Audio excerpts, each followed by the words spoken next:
Réouverture pour le concert de Sakbouan Danielou qui était venu en janvier dernier, et nous avions fait face à un tel engouement qu'on s'est dit qu'il fallait reprogrammer le maître parce que je pense qu'on avait quand même déçu pas mal, et il y a ceux qui vont revenir et ceux qui vont peut-être pouvoir venir et qui n'avaient pas pu en janvier.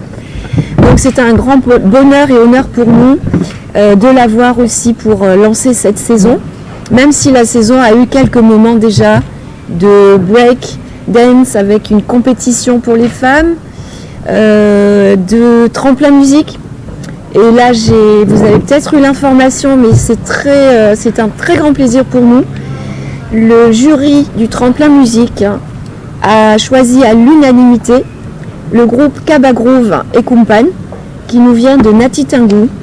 Et si l'ensemble des 9 retours-groupes était vraiment très qualitatif, elle s'est détachée du lot de façon vraiment unanime, et même les artistes d'ailleurs qui n'ont pas été choisis, je crois, n'ont pas ressenti d'injustice à leur égard. Donc ça, c'est une...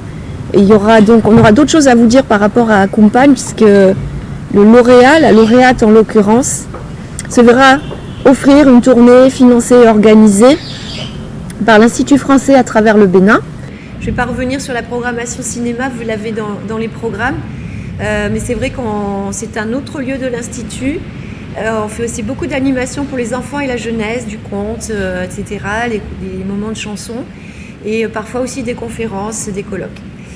Voilà, alors donc j'étais en train de dire que ce n'était pas prémédité de notre part, mais il se trouve que nous avons en octobre une actualité autour de l'artiste José Plia le dramaturge, qui aujourd'hui au Bénin est connu plus par rapport à ses hautes fonctions institutionnelles, mais qui a laissé quand même jusqu'à aujourd'hui une œuvre conséquente. Et nous le retrouverons donc à 2 moments. Je vais commencer par le 7 octobre, par une conférence qui sera donnée par la docteure Rose Akakpa, femme qui a été journaliste aussi, culturelle, qui après a fait une thèse sur justement un peu le sujet qu'elle va aborder. Donc là, elle va parler du conte théâtralisé chez José Plia. C'est vrai que le conte théâtralisé est aussi une spécificité du Bénin. Peut-être qu'on pourra en parler avec Claude Balogun, notamment. Et je crois me souvenir que sa thèse portait sur la rupture dans le théâtre de José Plia ou quelque chose comme ça. Enfin, elle ne pouvait pas être avec nous ce matin. J'aurais bien aimé qu'elle soit là, parce que c'est important aussi de mettre en avant les chercheurs, ceux qui sont dans les dynamiques de recherche universitaire et scientifique.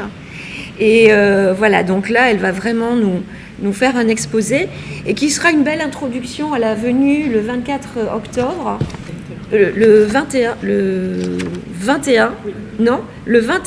et le 24, le 21 et 24 octobre, de Nathalie Yekpe-Unvo, qui a été présentée tout à l'heure par Toussaint, et qui a remonté un texte de José Plia, Monsieur Blanchette et le loup, dont elle va nous parler. Et nous aurons le grand plaisir de la retrouver le 24 octobre pour une conversation littéraire, plus largement autour de son œuvre en général, de son engagement aussi, des nombreuses résidences qu'elle a pu faire récemment, notamment en France, où elle a produit du texte.